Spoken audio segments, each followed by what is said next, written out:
এশারের নামাজের পরে যে দোয়াটা 3 বার পড়লে আল্লাহ পাক রব্বুল আলামিন তিনি তার বান্দার যেই কোনো দোয়া আমার আল্লাহ সঙ্গে সঙ্গে কবুল করে থাকেন। আমার আল্লাহ তার মনের আশা আমার আল্লাহ কবুল করেন। সে টাকা পয়সার ঋণগ্রস্ত আছে, এই দোয়াটা 3 বার পরে আল্লাহ তাআলার কাছে চাইলে আমার আল্লাহ তার ঋণ পরিশোধ করে দেন। এটা একটা ইম্পর্টেন্ট একটি দোয়া, পাওয়ারফুল একটি দোয়া। এই দোয়াটা পড়লে আল্লাহ পাক সমস্ত হাজত থেকে আমার আল্লাহ তাকে গায়বীভাবে সাহায্য করেন। এ আল্লাহ তাআলার বান্দা, এশার নামাজ পড়ার পরে যদি আল্লাহ তাআলার কোন বান্দা বান্দে যখন এই দোয়াটা যখন 3 বার পড়বে, আল্লাহ নবী বলেন তার যে কোনো আশা আমার আল্লাহ কবুল করবেন।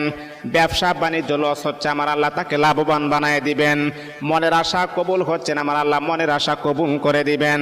যে দোয়াটা পড়লে আল্লাহ নবী বলেন তার যে কোনো দোয়া আমার আল্লাহ কবুল করবেন। দোয়াটা কি?